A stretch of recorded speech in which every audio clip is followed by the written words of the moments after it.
My wife just admitted that she's an alcoholic. And it doesn't stop there. I think I need to go to rehab. My heart dropped when I heard that. It came out of nowhere. The woman I was married to and living with had been struggling in the throes of addiction, and I was none the wiser? I had never felt so taken aback. Carrie, what do you mean? I don't understand where this is coming from, I said, gingerly taking her hand in mine. Exactly what I said. I need help, John. I've been drinking again. Like, a lot. My mouth involuntarily fell open. Carrie had admitted to having alcohol dependency after graduating from college, but I had always been under the impression that she'd nipped it in the bud. Onei, how long has this been going on? I never would have guessed if you hadn't told me, I replied, taking a step back. I know, she said, tears welling in her eyes. It's been 6 months. I've been drinking vodka to hide the smell.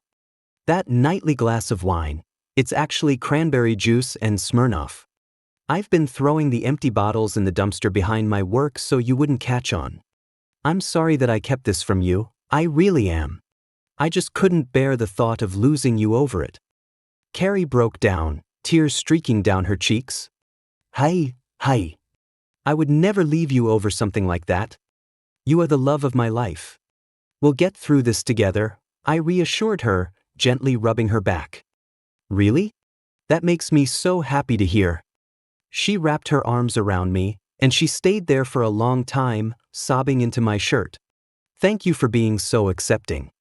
I needed that, Carrie said, finally pulling away. That's what I'm here for. I'll support you no matter what, but there's something that I need to know. Anything for you. I need you to be honest with me. Is that all you're hiding? Her eyes widened, and I could see the wheels turning in her head. No, this was it. There's nothing else going on.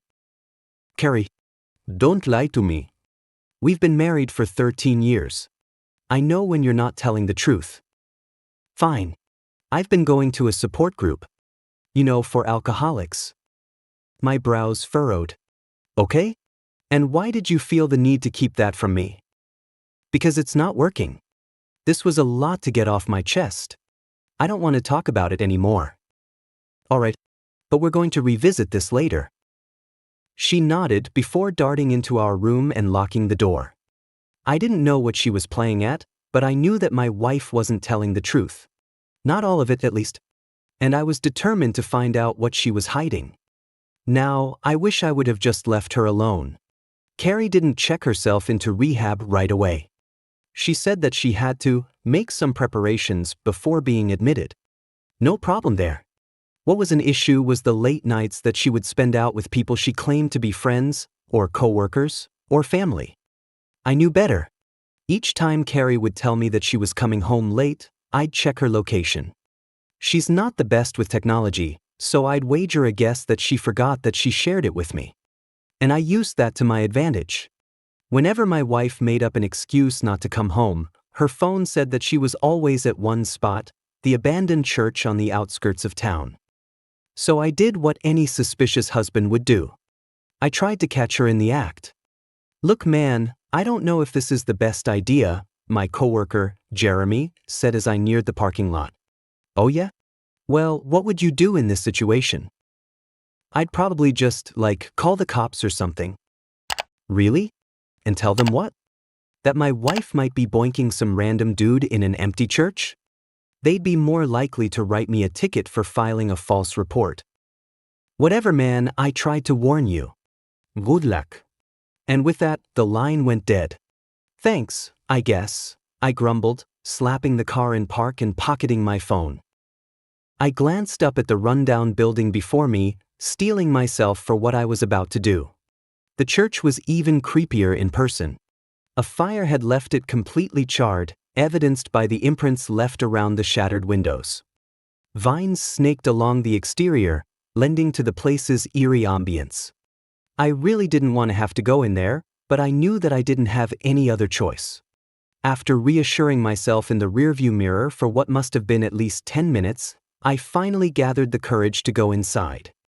I crept up to the entrance, my eyes darting frantically around the parking lot. I felt like I was doing something wrong. Like one missteps would have the local police force swarming me in an instant. I quietly pushed open the front door, breathing a sigh of relief when it didn't creak. The church was dark, but I could see a faint light emitting from one of the rooms toward the back. My heart jackhammered in my chest. Was I really doing this? What if Carrie found out? It would break her. She wasn't being honest with me, and I had to know why. I couldn't afford to turn and run. Not after making it so far. I pressed forward, following a path that had been cleared through the debris. Aside from that, the interior looked just as I imagined it had the day of the fire. Everything had been burnt to a crisp, save for a marble statue of the Virgin Mary near what used to be a stained glass window. I shuddered when I saw it.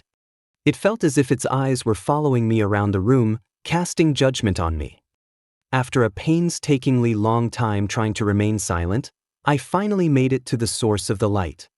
I cautiously peeked my head around the corner to what I assumed was someone's hollowed-out office. What I saw still haunts me to this day. Carrie, along with about 4 other pale figures in hooded robes, were gathered around a man's flayed corpse. His organs had been carved out, and the group was chanting in an unintelligible language. Beneath the body lay what appeared to be a pentagram. I ducked out of view, clutching my chest and trying to stifle my breathing. This couldn't be happening. I began to question everything I knew about my wife. I couldn't believe what I had just seen. I did the only logical thing I could do at that moment. I hightailed it out of there. I crept out of the church as quickly as I could without alerting any of those lunatics, and I raced home, going well over the speed limit.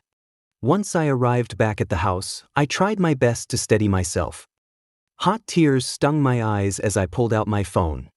I didn't want to do it, but I knew that I had to. I steeled my resolve, and I called the police on my wife. "Hello, 911.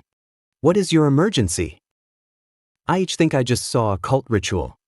There was this guy, and he was Dash. I nearly vomited just recanting the gruesome scene, but I managed to keep it down. The man, he was dead. Please, you have to send someone. It was at the old church on 5th Avenue. All right, sir, stay calm. I'm sending a squad car. Are you in the vicinity? What? Oh, I'm safe. I dash. My eyes grew wide, and for a moment, I thought that I might pass out. Just then, I received a text from Carrie. My breathing shallowed as I opened it. There was a picture. One of my cars sitting in the church parking lot. It was followed by a close-up of me in the driver's seat. My heart thumped wildly in my chest as a text bubble appeared. We need to talk. If you tell anyone about this, you'll be next. Hello? Sir, are you still on the line? The operator asked, pulling me out of it. What did the man look like? I'm not sure. I'm sorry, but I have to go. I hung up before she had a chance to protest. I didn't waste any time. I packed what I could in the few precious minutes that I had, and I left.